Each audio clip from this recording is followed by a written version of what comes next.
Para pelajar, ini kita terus ulang kaji untuk semester 3. Okay, hari ini saya akan berikan titik penting berkaitan dengan sejarah semester 3. Kita mula dengan soalan pertama, bahagian A, sejarah Malaysia. Soalan nombor 1. Soalan nombor 1. Soalan nombor 1. Apa yang perlu kita ulang kaji? Apa yang perlu kita fokuskan? Dan apakah isi-isi penting yang perlu kita kuasai? Itu yang ingin saya sampaikan pada hari ini. Bersama saya, Super Seksa.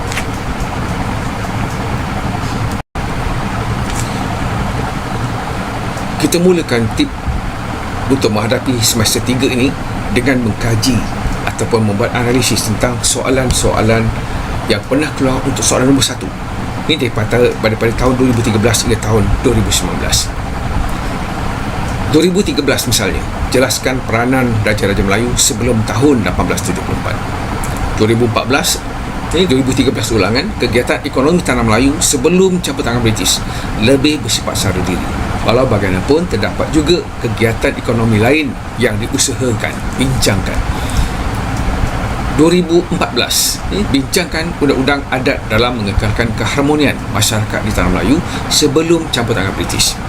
Ulangan 2014, terangkan susun lapis masyarakat Melayu di tanah Melayu sebelum tahun 1874. Dan tahun 2015, huraikan prinsip umum Undang-Undang Tubuh Johor dalam mengekalkan kestabilan sosiopolitik di Johor pada abad ke-19. Ini adalah soalan STPM, soalan nombor 1 dari tahun 2013, termasuk ulangan sehinggalah tahun 2015. Kita perlu analisis soalan ini, pelajar. Ini bahagian yang pertama untuk soalan nombor 1.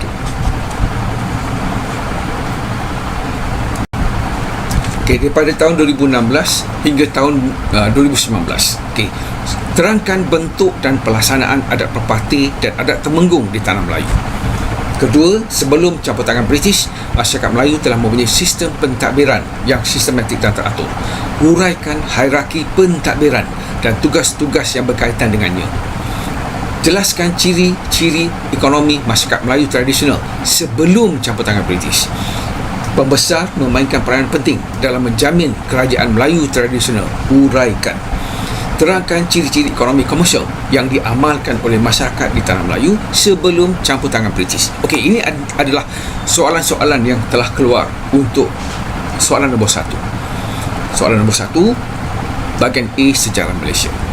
Jadi kalau pelajar lihat daripada semua soalan yang pernah keluar sehinggalah tahun 2019, dia berkisar kepada tema 1. Jadi pelajar perlu membaca semua tentang tema 1 untuk membolehkan kita jawab soalan nombor 1.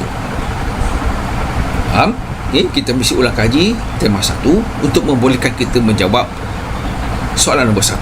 Dan kalau kita lihat soalan nombor 1 ini hanya berkisar tentang institusi pemerintahan, iaitu kedudukan raja, peranan raja, kedudukan pembesar, peranan pembesar. Dan juga satu lagi adalah hierarki politik. Hierarki politik. Dan juga struktur sosial, golongan yang memerintah, golongan yang diperintah. Dan satu lagi adalah ekonomi, itu ekonomi tradisional, ekonomi komersial. Ciri-ciri ekonomi komersial, ciri-ciri ekonomi tradisional ataupun sara diri. Dapat pelajar. Itu 4 perkara penting dalam tema 1 yang perlu pelajar kuasai sebab kita nak menjawab soalan nombor 1. Itu soalan yang berkaitan dengan apa yang berlaku sebelum campur tangan Barat, iaitu sebelum 1874 ataupun sebelum berlakunya campur tangan British di tanah Melayu. Dan dia merujuk kepada tanah Melayu.